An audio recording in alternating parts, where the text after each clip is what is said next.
Hello, listeners, and welcome to the Geeks by Gaslight Podcast, the show you need to listen to for your monthly insight into the many wide worlds of geek culture. I am your ASMR host, Carroll, and joining me are my two fantastic colleagues. First, he is always on this show for some inexplicable reason, the writer of Comic Critical, Mr. Jré Best. Thank you for having me, Carroll. It's great to be on another illustrious episode of GBG. And joining us, of course, is the editor for this very program, Guthrie Schooner. I had to force myself to not burst out laughing as soon as you started, dude. Oh my god! I'm also going to be real. I'm not doing the ASMR thing, but I can hold the mic really close if you want. No. I'm gonna need to ban basically this whole podcast. That's a good thing to do. I like it. Thank God. You have no At least idea. I'm editing this. I've been forgetting to do that bit. I've had that bit in my head since like month 2 of the show, and I've been forgetting to do it every month. So I got it out there. I'm awesome. We have a great show for you this month. Starting off, D23 happened, which is Disney's big extravaganza event. It's basically their sort of special expo, if you will. And so we got big announcements for some of the new projects that Disney is working on, particularly a lot of their content for their new big streaming service, Disney Plus.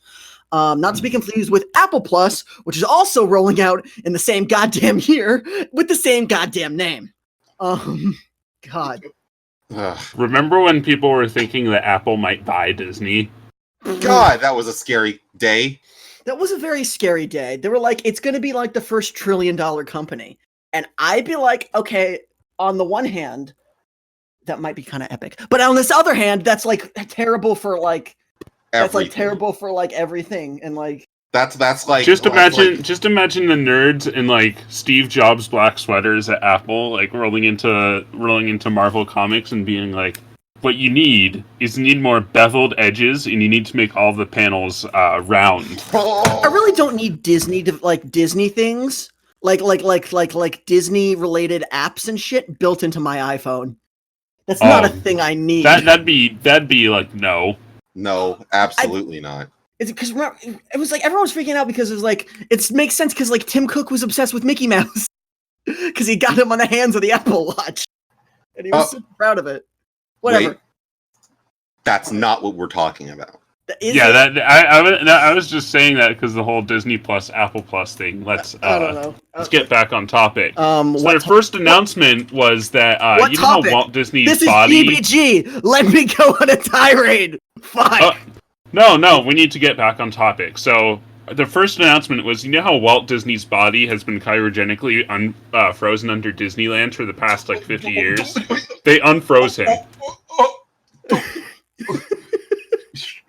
Okay, so I know we're the big things we're going to talk about, but I was following the D23 stuff pretty closely. Yeah, and there was like a lot of details we got about it. Not like details, but like stuff that they're doing. First of all, the streaming platform's going to be like $8 a month, which is just like stupid. That's higher than I thought it would be. Really? I thought they announced it at like $6 a month. Really? I saw $7.99 out there. Okay, it's not bad, but it's also that. I mean, that's how much Netflix was when Netflix was good. I know, but like it's a little more than I thought it would be. I'm gonna be honest. It's good. It's nice and that's pretty damn affordable. Yeah. And we're getting a lot of. We're going to go into the more high profile shows. But first, like some of the initial content we're getting. First of all The Simpsons, and then a slew of spin-off and reboot stuff. Like we're getting a Lady and the Tramp. We're getting Monsters Inc. show cartoon. And I heard about the monster thing. I actually haven't. I haven't seen anything really about it other than it's like happening, and I'm assuming it's like just going to be like a little like thing. Muppets are coming back as like little shorts, like 5-minute shorts. Oh, that's nice. Yeah, I mean, honestly, Muppets was always a sketch show, so that's like the way to do it. Yeah, although the latest Muppet reboot was surprisingly good. But didn't it get like shit canned after a season? Yeah, it got treated bad. It was interesting because it was like a behind the scenes kind of like mockumentary style thing about making a Muppet show. Yeah, but it was also still like a Muppet show. It was like kind of a workplace sitcom, which is, I guess, why it was canned, because people were like, this isn't Muppets. Like, somehow the original Muppets show wasn't a workplace sitcom. I guess. But the biggest thing that we're not talking about, which is a crime, is High School Musical, the series. Wait, actually? Yes. High School Musical is still it's a high school musical about performing the show High School Musical.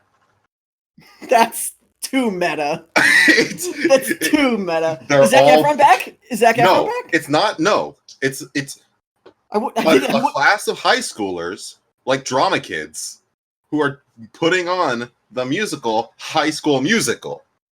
But it's High School Musical. So I'm assuming maybe they might get Zac Efron to like come and like watch like the show at the end of the season when they do it. Okay. But it's like incredible and amazing, and I'm gonna watch it, and I'm gonna be live tweeting it all the time. Okay, but let's actually get onto the real topics. And to something, a beloved franchise by everyone on the planet, Star Wars, ladies and gentlemen, has gotten 2 trailers for 2 big things. First, Star Wars' first foray into live action television. The Christmas special. No, okay, that was TV. It wasn't TV. Christ. The Christmas special was TV. So this is the second foray into live action. It was made exclusively for Laserdisc. Excuse you? Oh wait, was it? No. Wait, this isn't TV either. Wait, oh fuck! God, I hate the internet. Remember when we actually used to have best web show categories when everyone realized until everyone realized that was fucking dumb? This is awesome. The Mandalorian, everybody. Mandalorian. The man. He's a man, and he's pretty. He's a man, and he's a DeLorean. So you know those that are like war planet of human Klingons that nobody can decide what their actual deal was. Yeah, one of them has a show. The props look cool. That's my only comment. Yeah. Okay. I've always been kind of skeptical about this show because I've held the opinion for a while now that all the bounty hunter Mandalorian stuff is kind of the most overused and like stale part of anything Star Wars. It's one of the. So I've been a little skeptical, but it looks neat. It's one of their more popular parts of their lore. Yeah, exactly. I feel like doing like a show, like calling it The Mandalorian and having it be about like a Mandalorian bounty hunter, because that like part of the culture is like very prominent in Star Wars lore. And that seems like a good place to kind of anchor a first show. Because like I think obviously there's more interesting. Obviously they announced that they're doing an Obi-Wan show, and they got Ewan McGregor, which thank fucking Christ. Awesome. That's sweet. That's nice to hear. It's like, doing this seems like a good kind of like dip your toes into the water, see if the pool's nice, It does seem cool. It reminds me a lot of like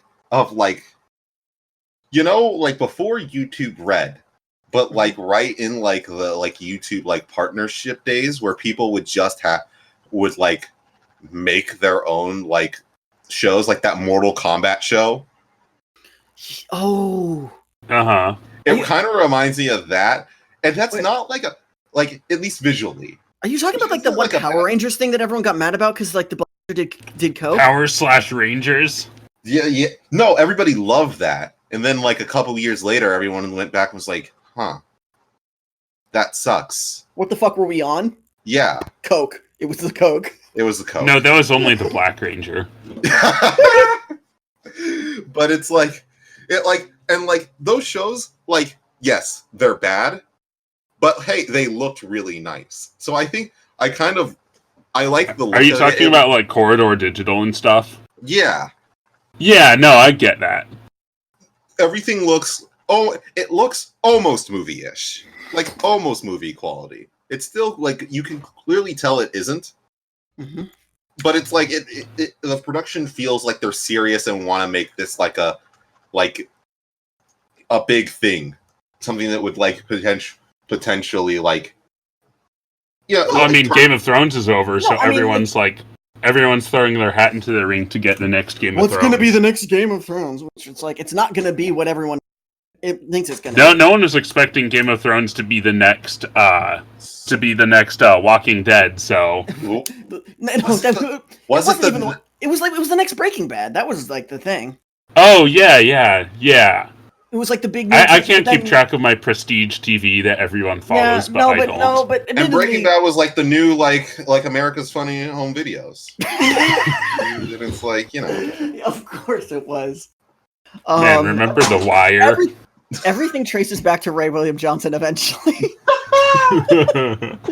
America's Funniest Home Videos was just an Equals 3 ripoff. We can all agree on that. But yeah, no.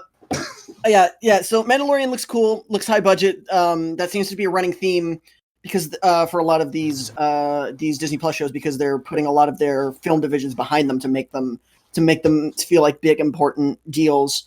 Sounds fun.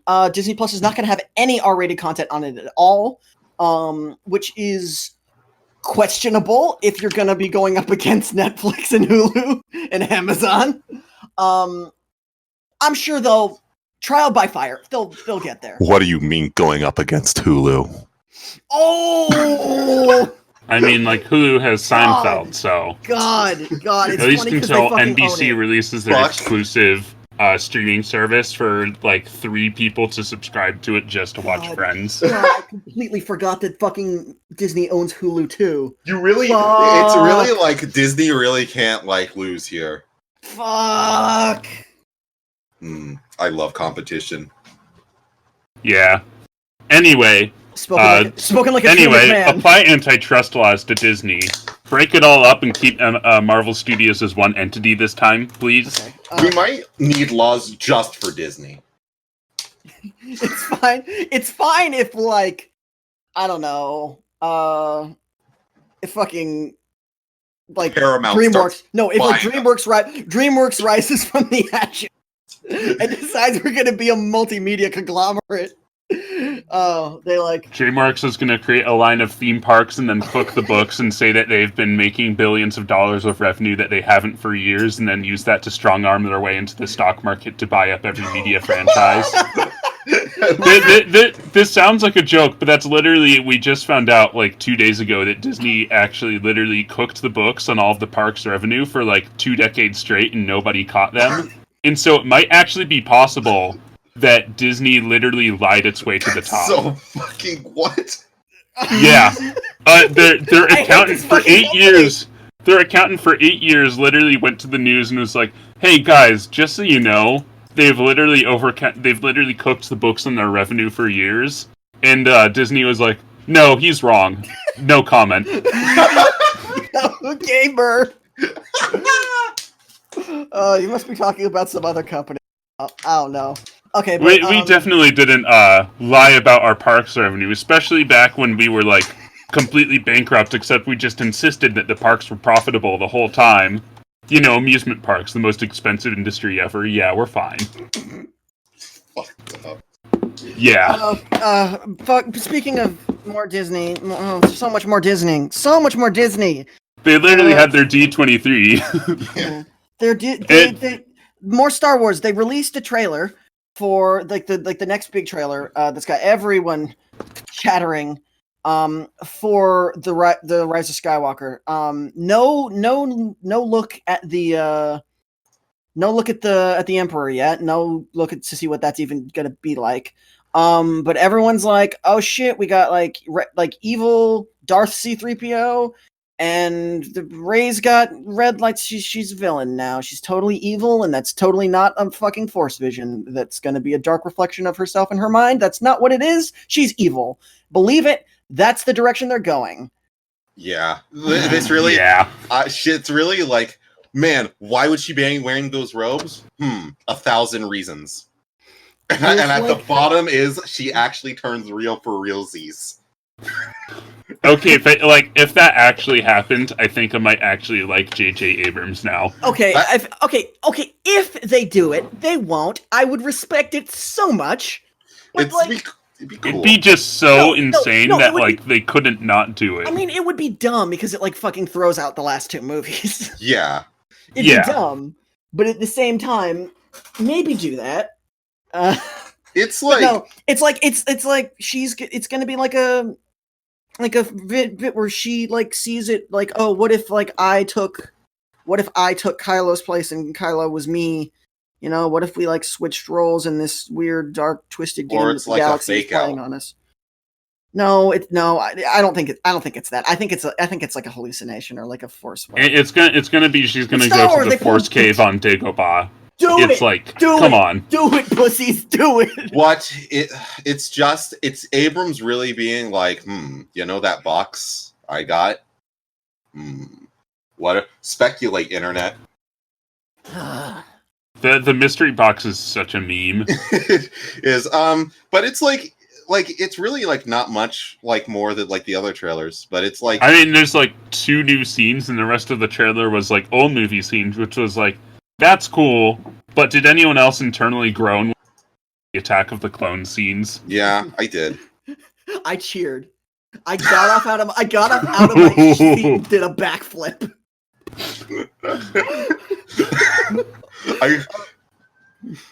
Hype. So hype. Move along, but still keeping with D23 along with the Marvel side of things. If you thought that Marvel was not really doubling down on this whole miniseries on Disney Plus thing, we got three new shows announced. One of the most obvious ones, or the two big kind of obvious ones, were first Moon Knight is getting a thing. Obviously, a character that kind of a lot of Marvel purists have been banging their heads on the wall for the MCU to do something with. I don't think there's never been a live action adaptation of this character in anything, right? No. He's shown up in a couple cartoons and a couple video games, but that's it. Yeah, he's definitely never been the star. Nope. So this is he's kind of a character that a lot of people have been saying, yeah, this is cool and all. Infinity War, the Infinity Saga is nice, but when are you going to do something with Moon Knight?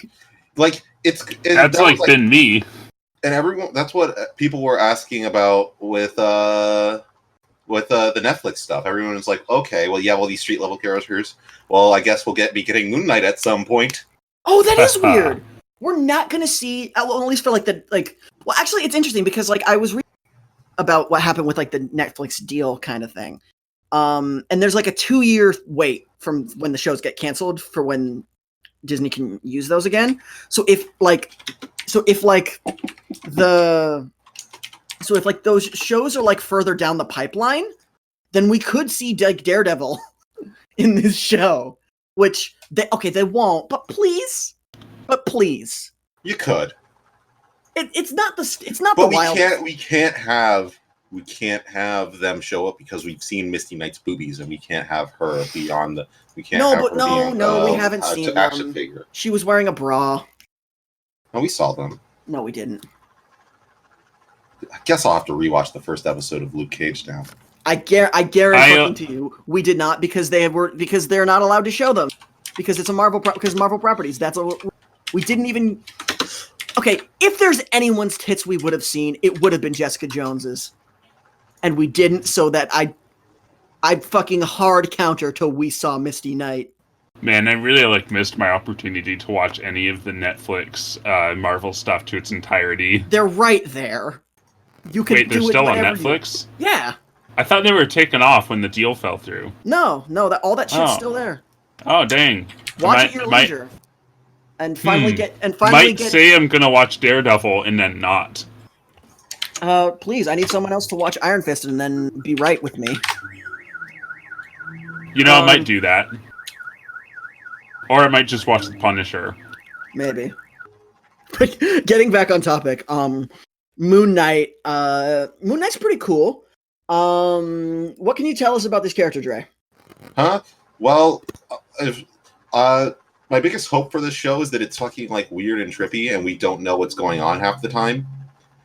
I think Moon Knight really works well for a kind of high budget 6-episode thing, because you can really play with you can do a lot of interesting things with Moon Knight, but it requires kind of a bigger budget than the Netflix shows would allow.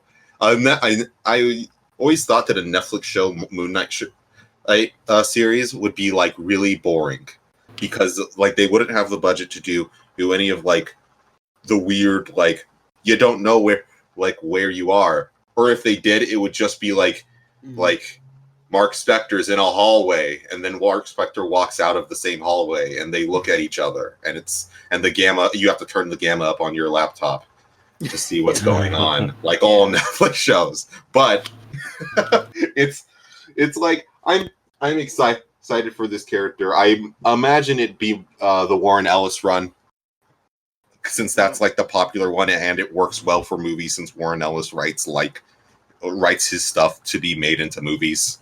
Also, it's one volume, so it's so absurdly easy to adapt. Yeah.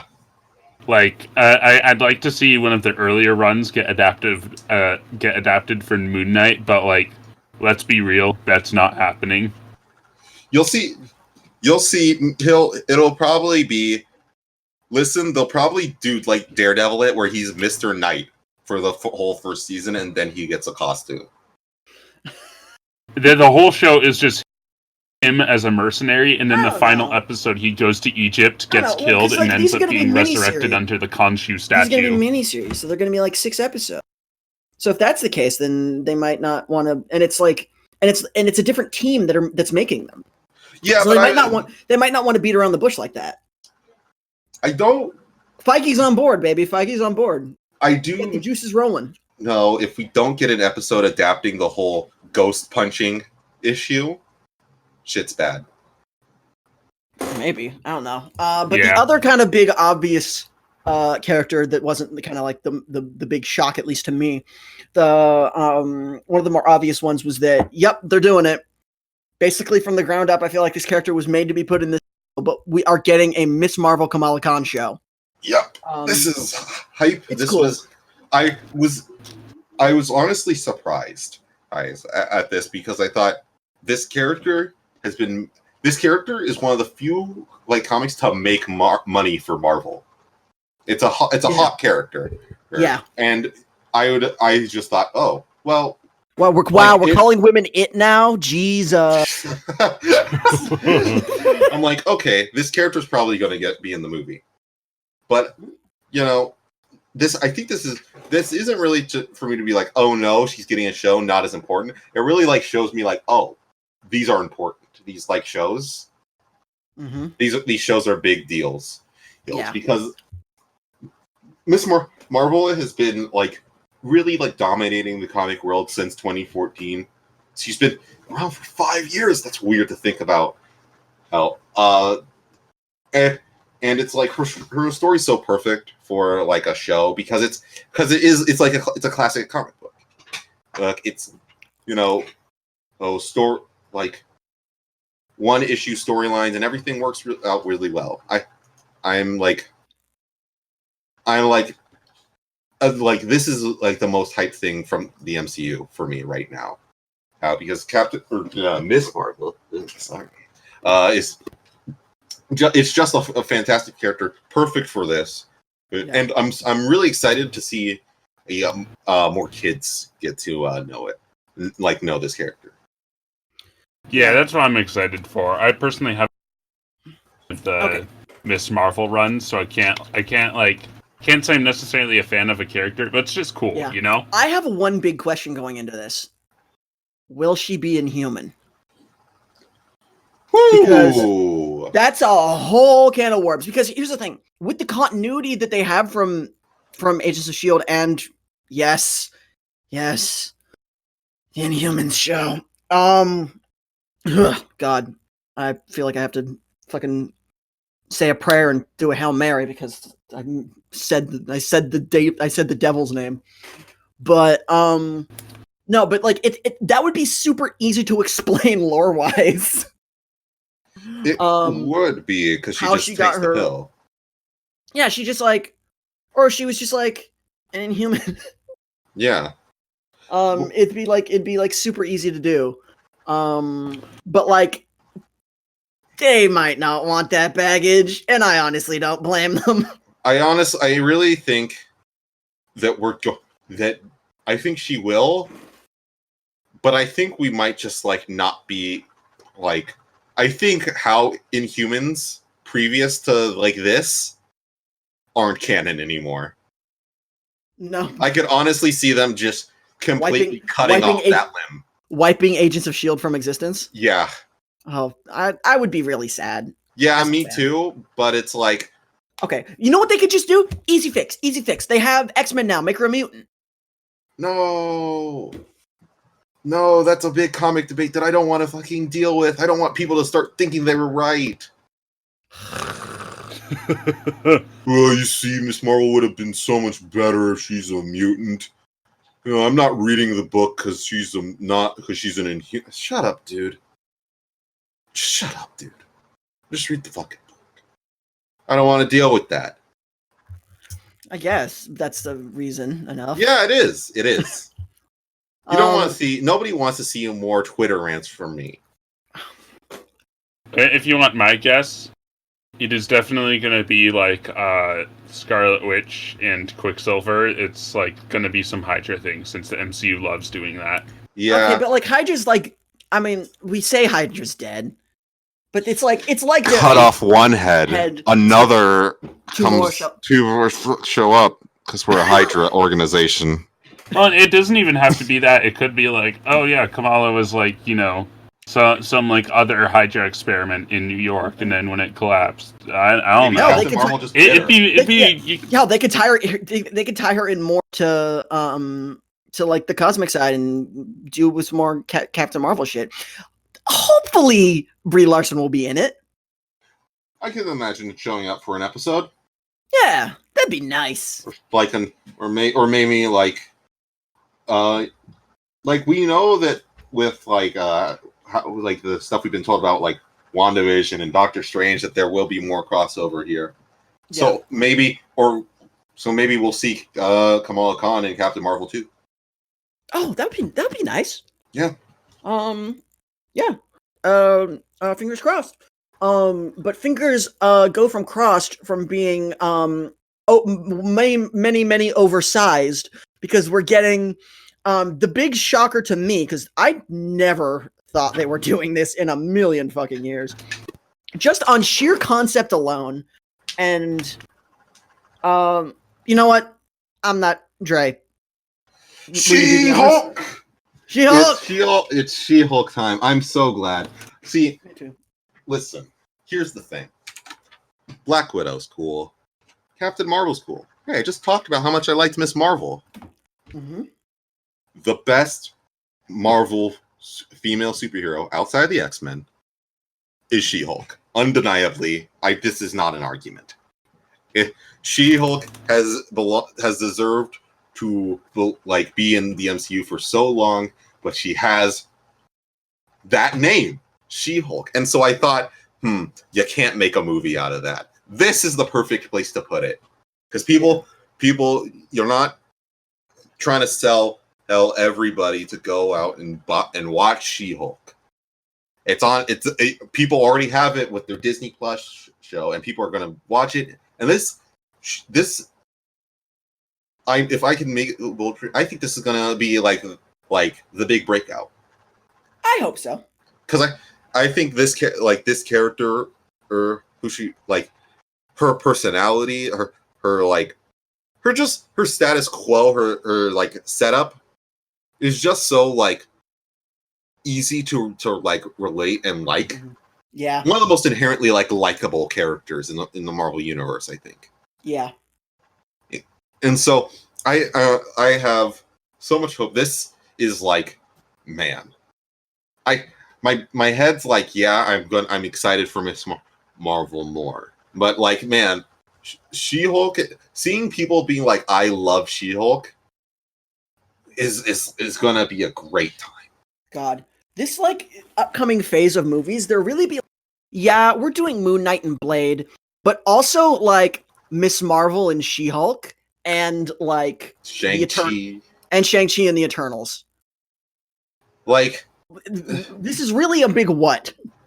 Like, we all thought we knew where the MCU was going this next, like, going forward, and like we really didn't know.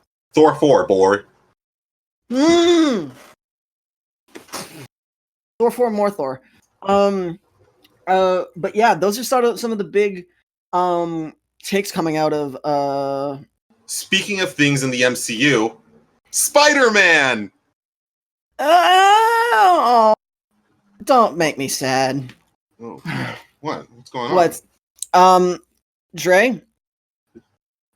My boy Tom Holland? Is there an issue? Okay, Jré, I'm killing this bit. Jré, you cannot unironically say my boy Tom Holland after the shit that you've put on this guy. Seriously. You really, even if it's a joke, you cannot say that. You've lost your privileges. I'm killing the bit. I just love Tom Holland so much. Love that kid. Jré, do I have the news for you? What? Tom Holland is not in the MCU anymore. Oh, that's sad for the people who like that. Jré just has massive Thanos shit energy right now. It's bad. It's bad. The worst. It's fucked up that like the first thing I thought of when I saw that was I wasn't even like my first reaction wasn't, oh, that sucks for the movies. My first like thought was like, man, I wonder if Dre's actually happy about this. I'm not. This sucks. So yeah, I don't like MCU Spider-Man, just kind of generally, but like, you know, people. What I don't like more is like dumb corporate like drama, like, and like chest pumping getting in the way of people's fun. Yeah. Also, okay, like MCU Spider-Man, you can have your problems. Do we really want to do this again? Do we really want to do this again? Maybe. Listen, no, but it'd be very funny. I don't. I'm sorry I went to go see Venom now. Are you happy? You got it. You made me sorry. You saw Venom twice. I did. You really are you going to see Tom Holland appearing in Venom 2? Oh, hype. I don't think they understand that they can't really do that. Plans are like literally in the works according to movie news websites. Know, so there's like a 20% chance this is real. No, of course it's real, but how though? I don't really like. It's like. Okay, DC's currently doing it where they're like, okay, we're sorry we made Suicide Squad, but we're gonna keep. We're doing it again, but we're like starting from scratch, new slate, new thing. We're doing it again, but we're keeping Margot Robbie because she's Margot Robbie, and like we still think that can work. So I guess it's not. There's like, no, there is no precedent because that hasn't fucking happened yet. What the hell is happening? I'm sure there's literally this entire MCU Spider-Man thing is just corporate rights holding reaching new hilarious heights, because it's literally just like Sony and Disney are probably negotiating about Spider-Man like right now. They're like sending offers and counter offers. For all we know, this is going to be resolved in like 6 months, and then all of the movie's productions will have to be revised again. But like the suits don't care about that, since it's a lose-lose to everybody. If Sony keeps Spider-Man out of the MCU, basically, Sony just doesn't want to give Disney as much money as Disney's asking. But like Sony, like I feel like from their perspective, they made a good movie, Venom, and now they're in like a position like, okay, we made a commercially successful like superhero like movie finally. So what do we need these clowns for when we got the juices flowing? Well, the thing is like you could say that, but like literally Far From Home is the most successful movie that Sony has ever technically been involved in, because it crossed over $1 billion. So I'm sure that like a fair amount of people there, like obviously movie execs are all stupid people who are addicted to crack, so maybe I'm totally wrong, but like nobody's going to be sitting on the chance for another $1 billion. Not even the stupidest, most coked out movie executive. Okay, but like, here's the point that I've been saying for like I think I've said it on the show before too. Amy, like the Sony executives, Amy Pascal in particular, and Avi Arad and all. Avi Arad might be. They saw the MCU. They're like, they saw like when they saw Iron Man come out. They're like, we never even fucking heard of this guy, and he's like now the most beloved character ever. Who gave a shit about Thor before the movies? Not really fully grasping or understanding that the history and the prestige that came with those characters beforehand. And they're like, well, we'll just take our shitty like characters that we have in the back pocket that no one cares about because we hadn't heard of them, and make like a Fortune 500 jackpot movie. You know? That's the 1,000 IQ play. We'll make a Kraven the Hunter movie. Starring fucking, I don't know, the guy that bombed, the guy that was the Thing in Fan Four Stick. Get him in. And let's just make a bunch of bad decisions. Like, man, it's like, here's the thing.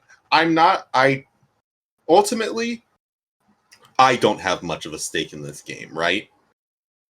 Because I wasn't enjoying the Spider-Man movies before. I will continue to enjoy the MCU with or without him, right? Mm-hmm. I'm really like only upset because other people will, and I know that everybody who gets a new job for a Spider-Man reboot is going to have to deal with the dumbest shit. The person who gets cast as Peter Parker, Mary Jane, Aunt May, Uncle Ben, they're all Tom Holland is still Spider-Man is the thing. Like, if they say that now. They say that now. Yeah. Yeah, that is true. But like they might get to a point where they're like, we can't do that. We just can't. Because he's like Iron he's ours, Spider. But he's not ours. Yeah, that's true. It's like it's gonna be like people harassing people with no point. Nothing's gonna get accomplished. It's gonna be like upsetting. And I don't want to deal with that. Okay. So yeah. Nothing but kind of like a lot of bitterness coming out of this, really. But I don't think it'll happen. I hope not. I hope you're right.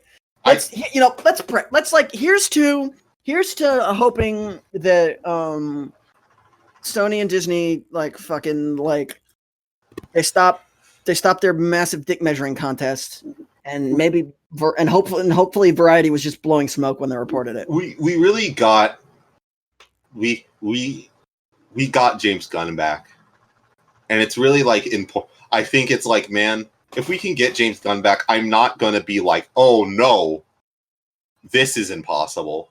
Yeah. Touche. But sticking on the Marvel front, but moving over to the video game side, we got this big new gameplay showcase for a game that I'm super hyped for. I didn't think I would be. I am.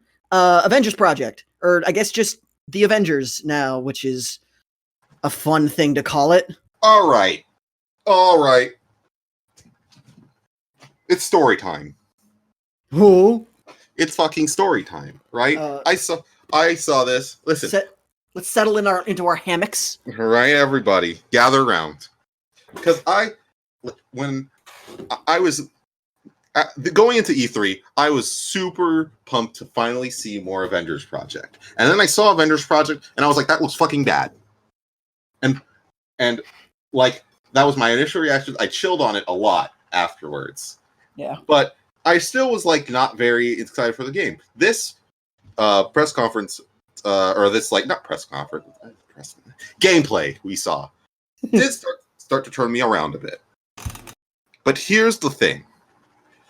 Gamers, I know you won't, right? But please change. Because you're beating a dead horse, my friend. Beating a dead horse. I saw the big gameplay trailer, and then I saw IGN tweet it, just like a little bit of like the boss fight. And in the trailer, we get to see all the Avengers dealing with like this bridge scenario. We saw the E3 trailer, and it's like just kind of showing off each person's like individual gameplay. It looks kind of fun. I think I know where this is going. You play as Black Widow for a boss fight with Taskmaster. Cool. And so here's the thing: the game has quick time events and like running animated stuff. Basically, it has like Uncharted moments where it's like, it's just like a big cutscene that you're vaguely interacting with. Mm-hmm. So I saw that, and I'm like, okay. But then you have like a 4 or 5 minute boss fight with Taskmaster in a combat arena, mm-hmm. which looked fine-ish. And I go on these Twitter on the replies, which I never do. I guess I just sensed it. I never look at Twitter replies. But then I did, and it's all these fucking gamers. It's nothing but fucking gamers going like, ugh, abysmal, unfucking spoiler, dropped, not looking forward to it anymore. Nothing but cutscenes and quick time events. This is a 4-minute clip of the boss fight. It is 45 seconds, and then they're into the boss fight. Guys, relax. It's a big budget game. It's a big budget like Hollywood blockbuster style like action movie of a game, right? It's fine if for a couple seconds you're running down an exploding hallway and not fucking conquering Peru and fucking civilization. Not everything needs to be super intensive all the time. Can gamers just like stop? Okay, but listen, look. This is finally the moment that I thought we were going to get a good Marvel property because Captain Marvel and Brie Larson isn't in it. And then they ruin it by having Black Widow talk. That's the end. I thought you were like going somewhere with that. Listen, I don't think the voice I thought I actor's was doing too. I decided to drop. Either. Man, I think the voice cast is kind of like not sounding great. Like the cast sounds great, but their performances I'm like not feeling at all. Come on, man. I just think the game looks. Come on, they got like some of the best voice actors in the. They got some of the best voice actors on the face of the planet. Come on. Mid. Okay. What you were saying, Guthrie? I said I just think the game looks neat. That's my only opinion. It does look neat. Yeah, I think this is like one of the rare times that I've seen a trailer for like a big budget video game that's going to be like $60, and I look at that and think, you know what? I'm probably going to buy that. Like, there's still all the concerns, and it's like, yeah, Yeah, it's games as a service. Yeah, but it's like, there's gonna be a solid single player element to it. We don't even know what like the fucking thing. Like, there's no loot boxes. Hold for applause. So it's like, maybe it can be a game I can sit down, play, and then stop playing when I'm done with it. Maybe that'll be like a good world that I can live in. Oh, also Kamala Khan's in this too. Oh yeah, that's cool. Yeah. And like Ant-Man, but he's DLC, so bad game. Yeah. Come on, you got Ant-Man in the whole time. I would like, there was like, we were watching that thing. It was like, I was like thinking Dre was like muted for when we were watching the first trailer, and I was like, oh, we were all joking, lol, Dre's gonna be like, no, Ant-Man, bad game. And then Ant-Man showed at the end, and I'm like, wow, this is like a Dre moment. It was a Dre moment. Why does he look like so young though? Why does Hank Pym look like he's like a douchebag in a coffee store? Maybe they're just like, maybe we're just used to like old ass Michael Douglas and like him being old, because that's kind of like how we've been conditioned with, like, because there've been like so many like younger Ant-Mans that have come after him. And so, he's just treated as like this kind of old man. So maybe they're freshening him up, doing a new take on Hank Pym. That could be fun. But yeah. You think he's bad? Carroll. He's right. Oh. So yeah, anything else y'all want to talk about Avengers Project? Nah. No, I just kind of wanted to go off. Mission achieved. Next topic. Congratulations. Well, the next topic isn't quite a topic so much as it is a force of nature. A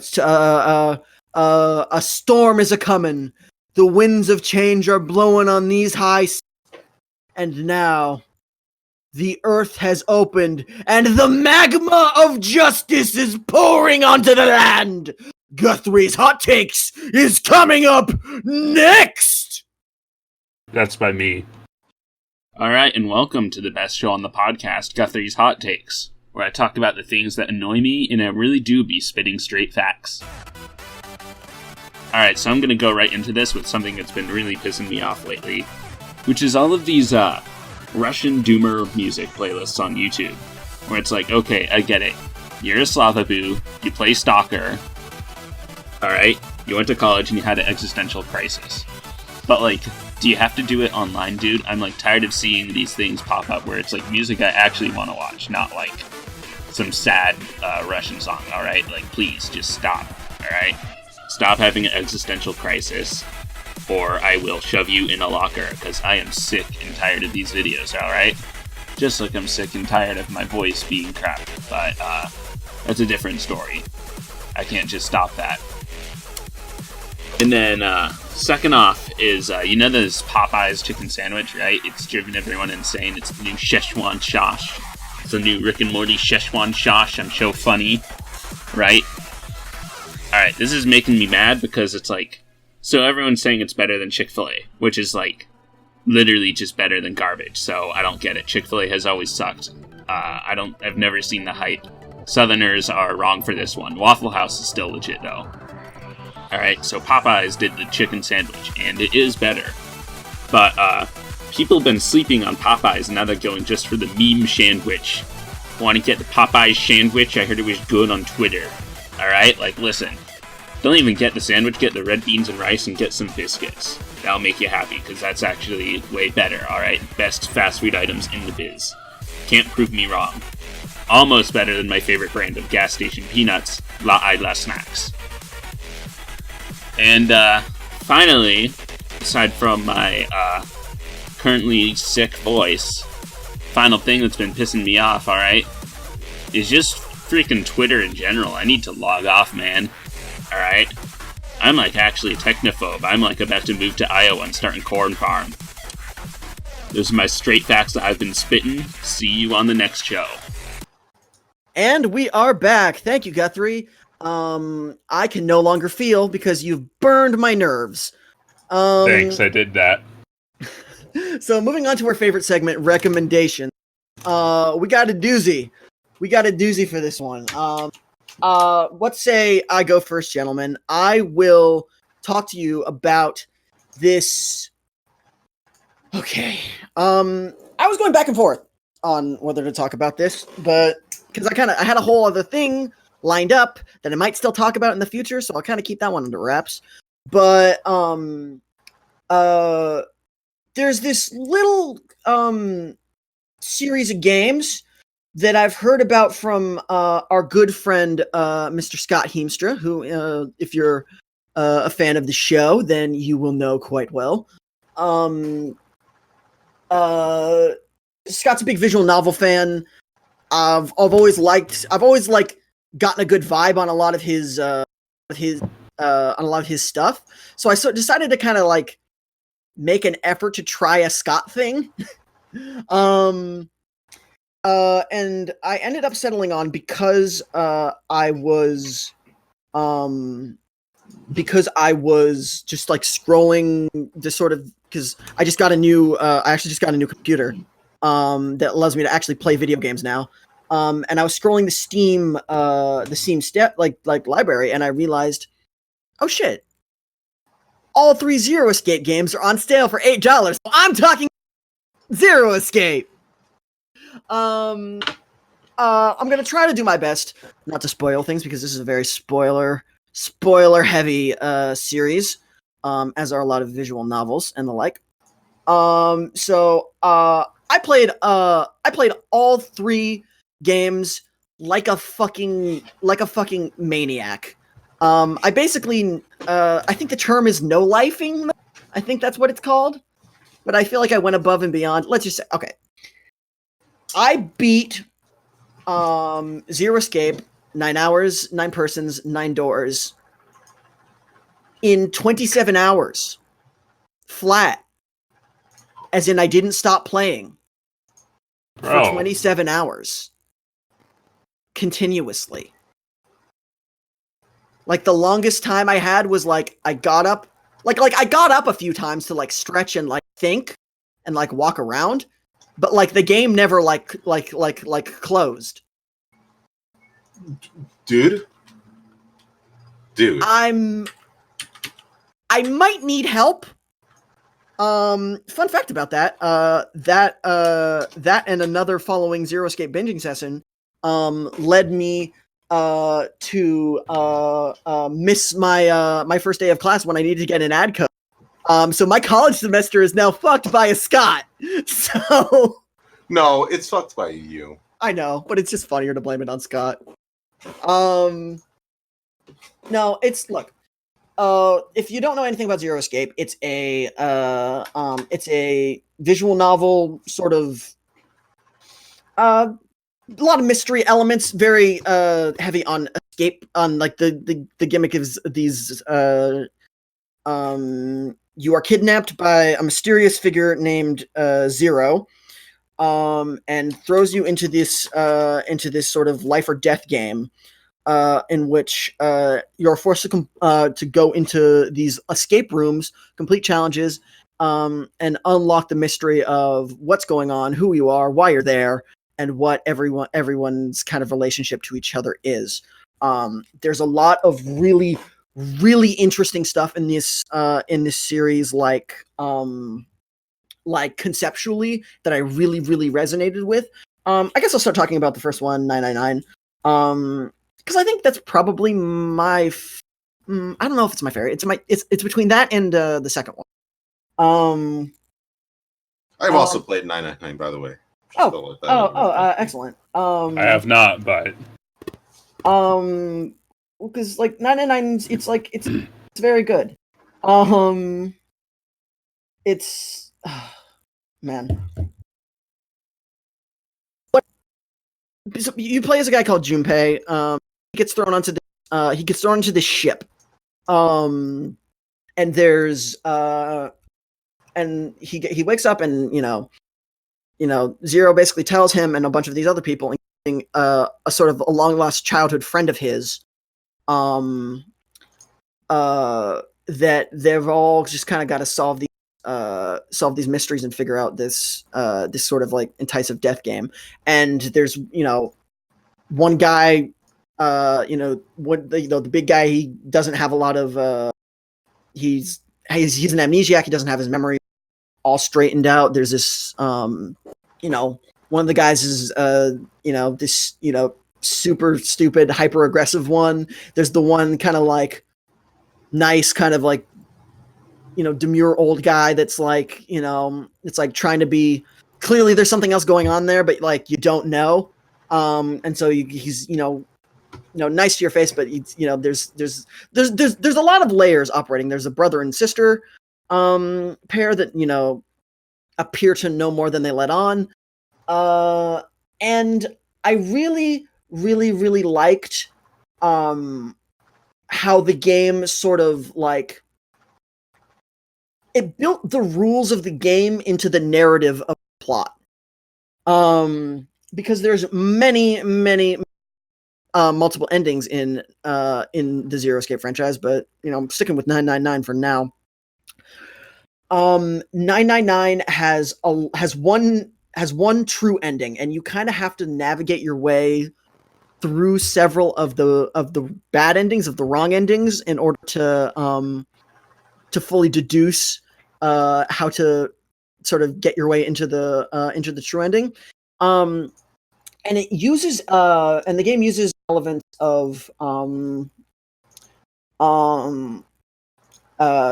the game uses elements of the sort of like hinting at the fourth wall in like keeping it in like the rules of like the game that I like, because it's like sometimes you're weird and you're wacky and you're Deadpool, fellow media watcher, and that's good for a laugh, but it's at the same time I feel like using addressing the fourth wall can be used to create all fucking sorts of narrative possibilities, and that's where this series really, really, really thrives in, because it takes the concept of multiple endings to branch that into the idea of the multiple timeline theory, wherein each decision that's made in every moment triggers a split in the timeline. This is like a real theory that's traded in the world, that every decision causes there's a parallel world where this didn't happen and this didn't happen and this didn't happen, and it goes on forever and ever and ever, and you can go into the rabbit hole all you want on that. And I really liked the way that game sort of explained those ideas, using like having its footing in like real pseudoscientific theory. Like it's all wrong and bad and not something that you should take, but it's like really cool that it's like shit that's actually been discussed in like the scientific community. Even if it's been debunked, it's at least something that was discussed, and it's a very well read series, and that's something that really kind of earned my respect. 999's pretty infamous for a lot of the scenes kind of ending with characters being like, I know we're like in the middle of like a freezer right now, and we have like 5 minutes before we lose consciousness. But here's this cool Wikipedia article that I found. Yeah, and, but yeah, I know it's weird, but like, I didn't know about that Wikipedia article, and now I do. Yeah, it is cool. It is cool. But it's like it's not even just like, let's look at this like dumb Wikipedia article. It's like clearly what was the dude's name? I forgot. I had like a whole conversation about this because I was like I did a bunch of research on it. This one I think he called himself a parapsychiatrist, who had all of these theories about the way the brain kind of connects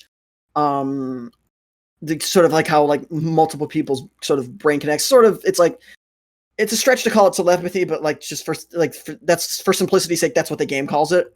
But it's you know, it opens up like a real trippy world, and I'm not going to go into exactly what that means. But it is quite the thought piece. Also, just to say, we meet a character in the second game, Virtue's Last Reward. Her name is Phi, and she's my favorite person in like the world, in like history. Oh, really? So, yep. Yeah. Like I know I have like other people that I like, but while I was playing this game, I was like, no, this is the person that I like currently. You ever get that feeling where you're like, this is like this person's like the homie, like the lad? Yeah, Carroll, I thought that was us. Oh, Jré. It never was. Oh.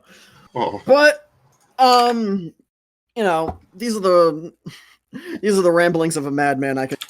So I'll wrap this up by saying, play the first two Zero Escape games, and play ZTD if you feel like you really need to know how it ends. That broke Scott and made him a crazy person. It was awesome. Oh yeah, ZTD actually like drove him insane. Ask I'm Scott not entirely about sure he's recovered.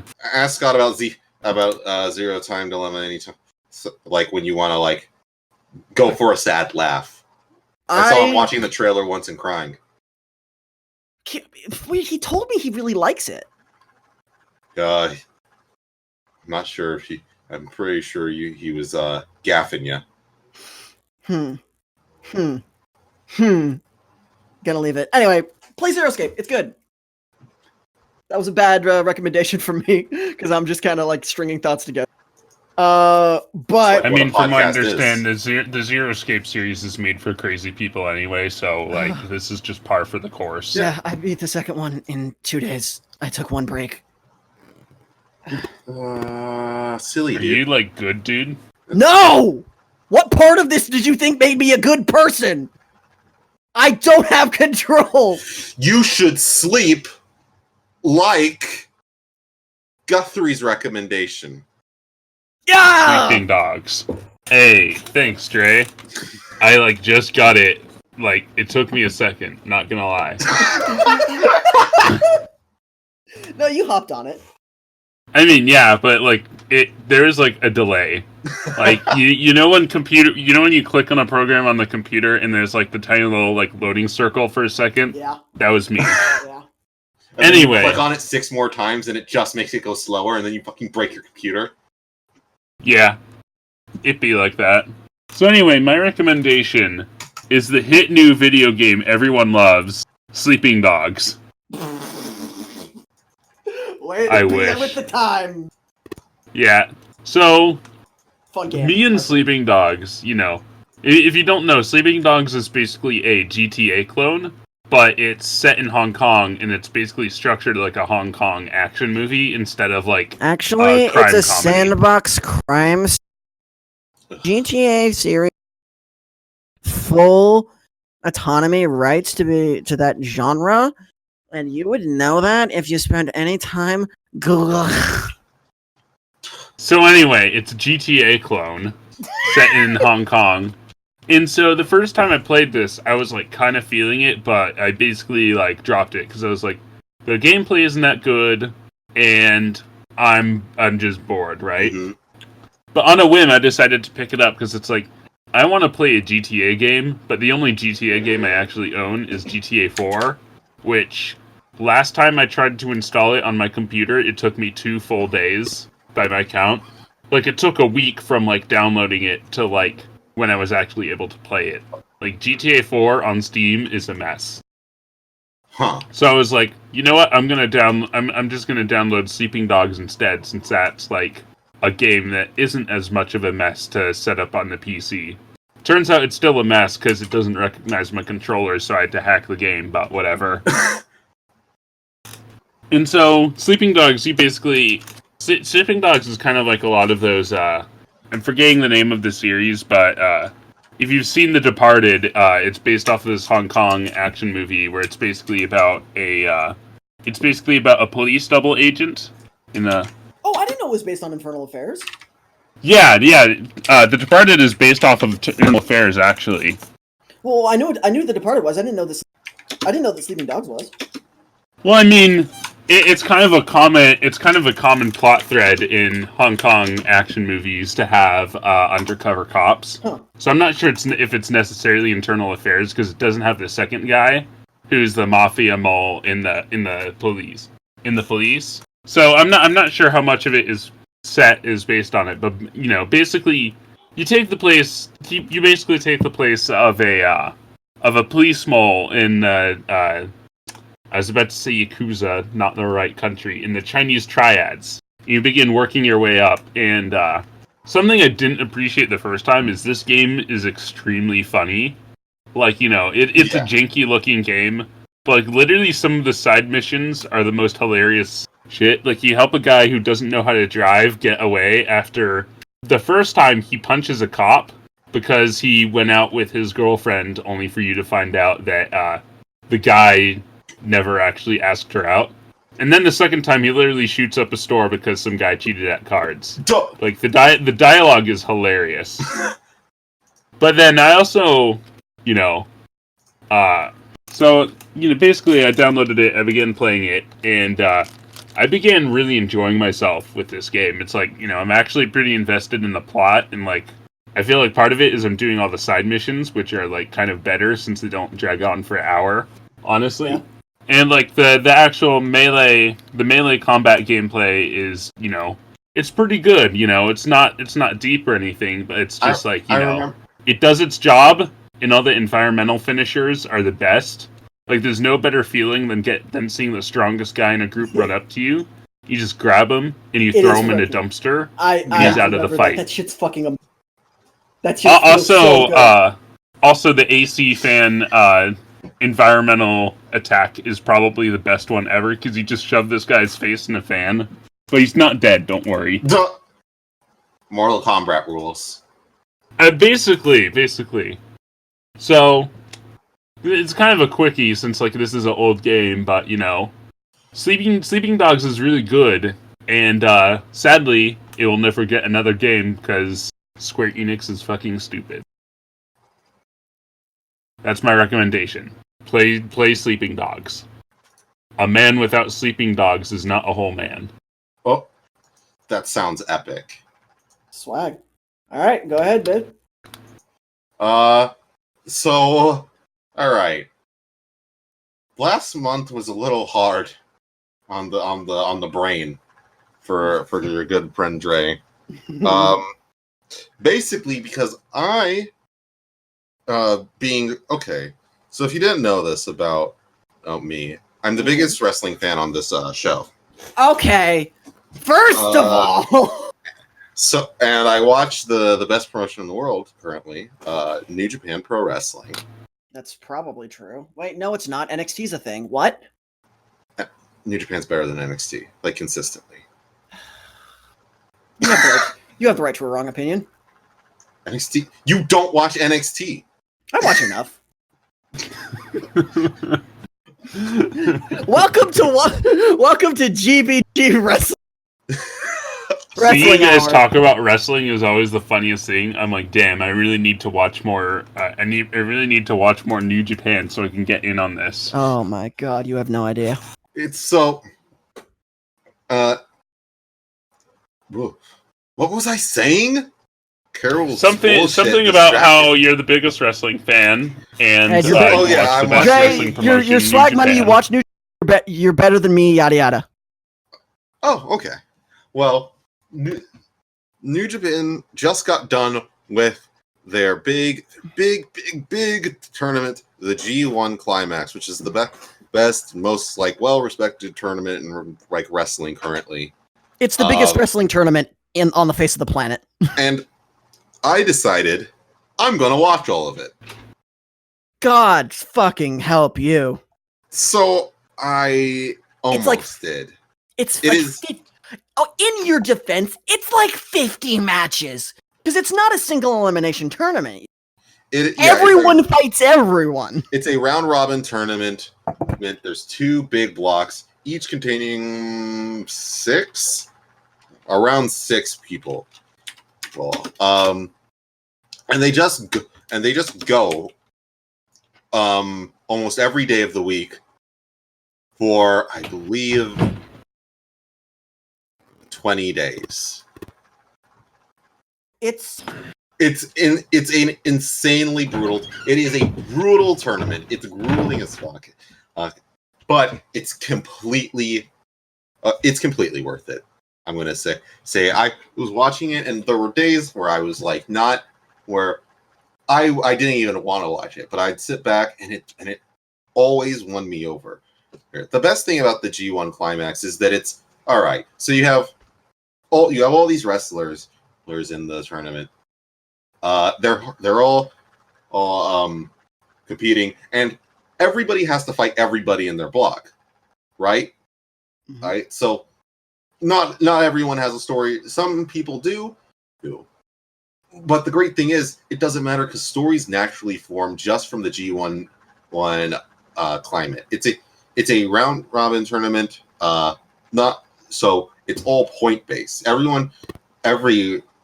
win gets you 2 points. No, everyone gets you 1 point. Losing means you don't get a point. And so, throughout the tournament, and you'll see people's averages score. You'll see people who had very likely odds to win certain matches, lose certain matches, and their points total will suffer, and they won't be able to achieve what they want. In this tournament alone, there were so many different like new competitors with all different types of like match combinations and like different reasons for being in the G1. Like Kenta, or as WWE fans might know him, Hideo Itami. He just joined New Japan for the first time, and the story there was he was the major star of New Japan's biggest rival in Japan. It's kind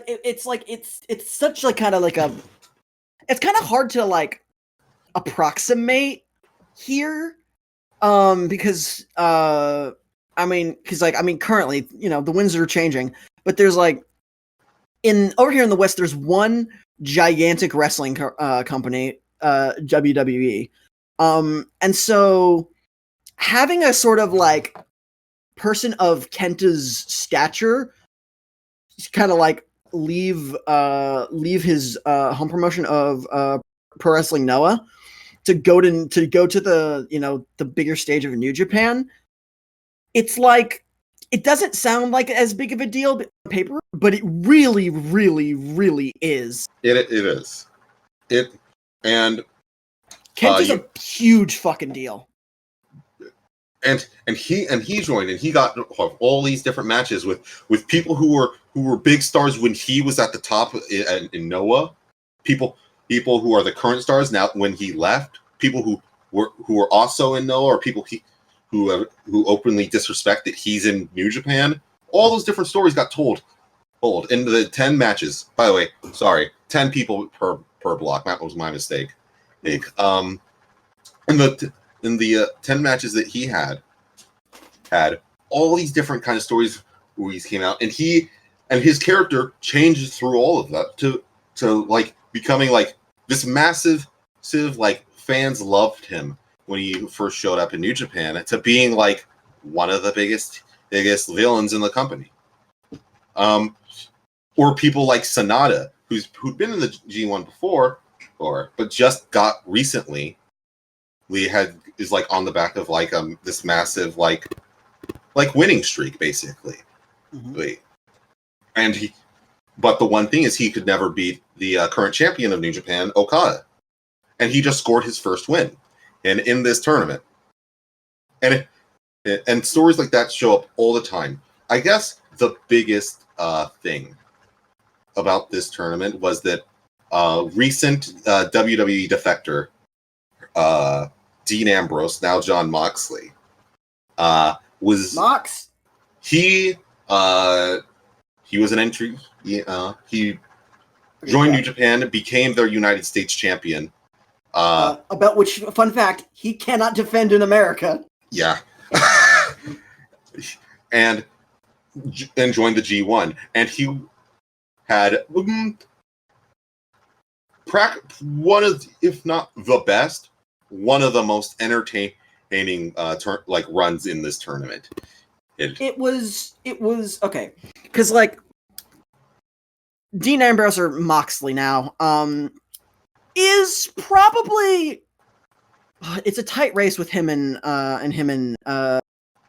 Bray Wyatt for who my like favorite wrestler working today is. It's one of it's one of those two guys. I really like him. And so seeing a guy like him who is so sort of forced into this kind of like shtick in WWE, sort of like come out of his shell, like as like this like psycho killer, but he still had like the same like charm to him that I really liked. Like there's the bit where he basically New Japan has this system where a lot of their training, like the young sort of like people that they train to be the wrestlers of the future, they're called Young Lions, and they just kind of hang out at ringside and sort of like learn from the sort of like the big stars. Jon Moxley basically just kidnapped one and made him his like, okay, you work for me now. You're my Robin. I'm Batman. You're Robin. Let's go be epic. His name's Shota Umino. He nicknamed him Shooter, and now they're cool and they do cool poses and they walk through the crowd and they're great. And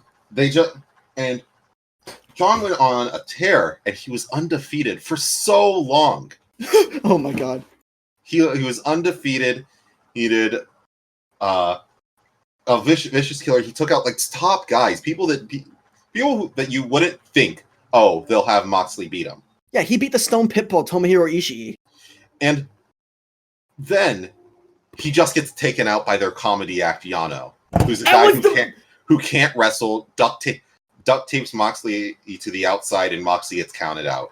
And that's the brilliant thing about the G1, is because everybody can be an upset. Everybody has not everybody has a chance of winning it, but they book it like they do. Yeah. Yano finished the tournament Yano with 8 points, which is the same amount as people like Tomohiro Ishii, who's a big deal, and Juice Robinson and Jeff freaking Cobb. Yeah. It's like that may be one of, this is a bad opinion, but it may be one of my favorite matches. So it was so fun to watch that shit, man. It was just funny. I just laughed a whole lot at a ramen salesman running away from a psychopath and then winning. So I guess I'll give some of my favorite matches from the G1. Yes. My favorite match was Tetsuya Naito versus Shingo Takagi. I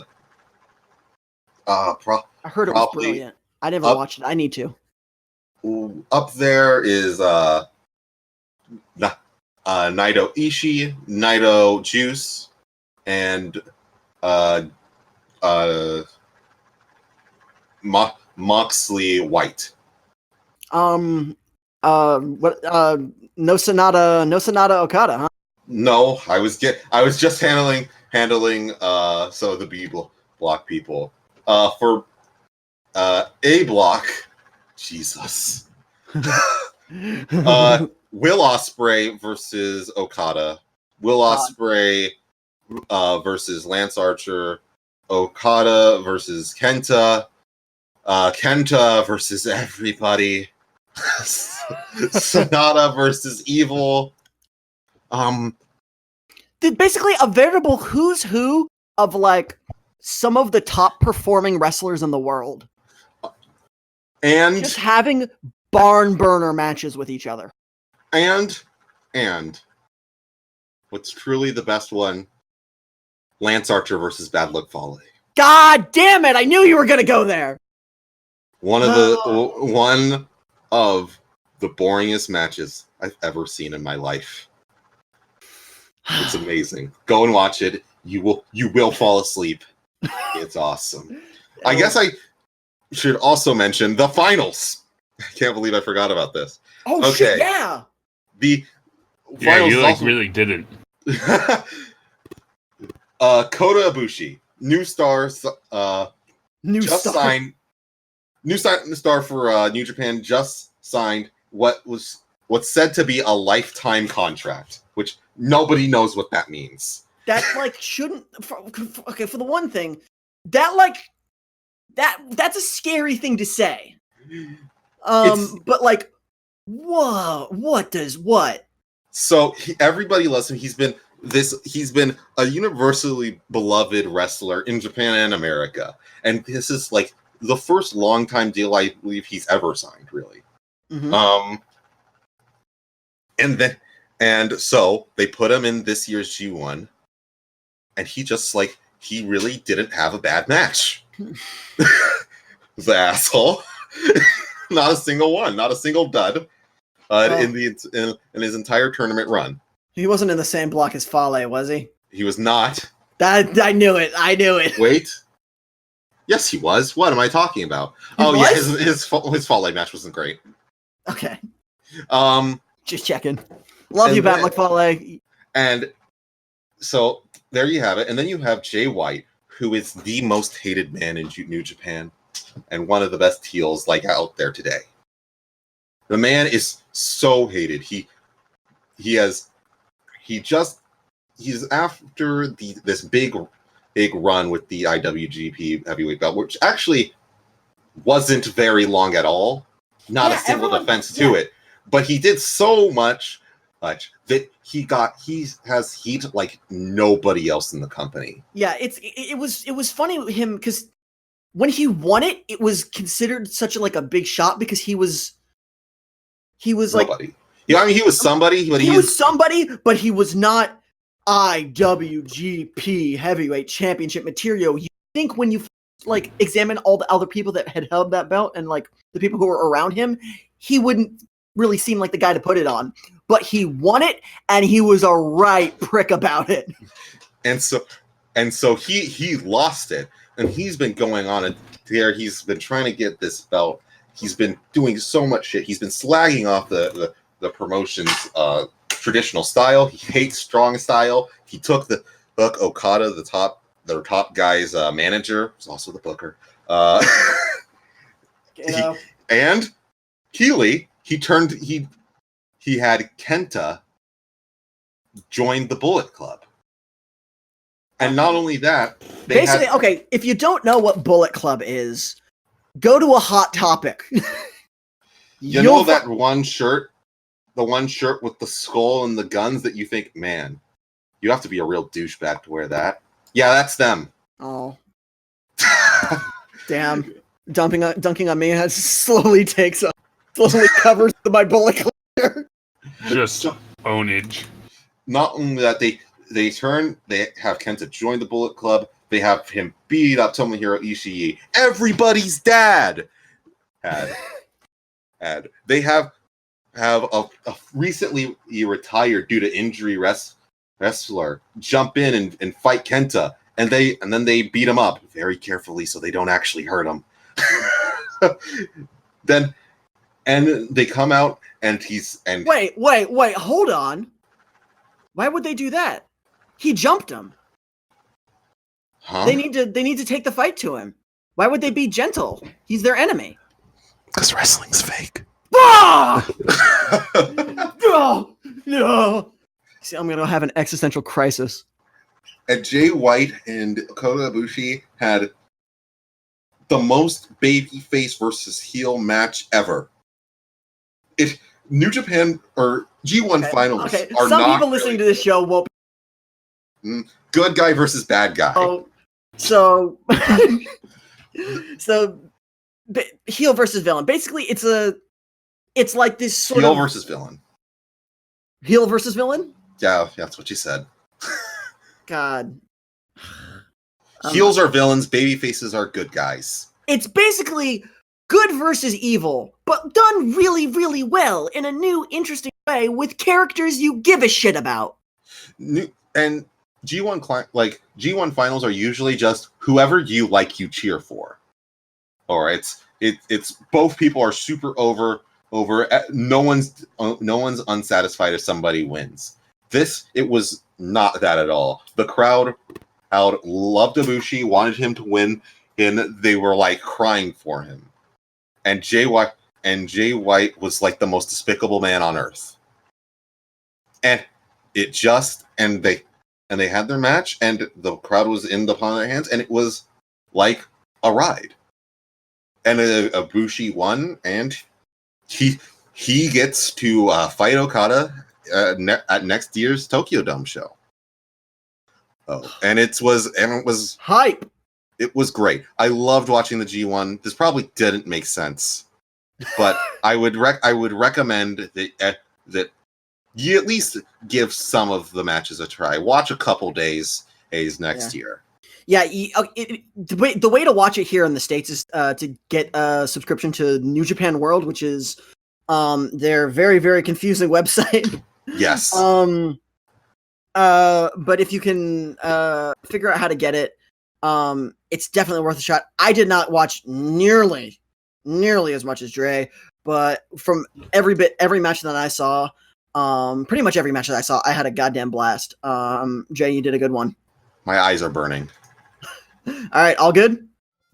Yeah, all good. That's going to be it for this episode of the Geeks by Gaslight podcast. Thank you so much. Special thanks to our producers, Jré Best, Ronnie Diaz, and Scott Heemster for making the show possible. Thanks to our special editor, Guthrie Schooner, and thank you to Jack Wernemer for helping us design the thumbnail. If you are watching this on YouTube, be sure to subscribe and leave a comment, follow us on Twitter, and join our Discord. The link will be down in the description below, and be sure to keep it locked right here for brand new episodes of the Geeks by Gaslight podcast every single goddamn month. But until then, take it easy, nerds.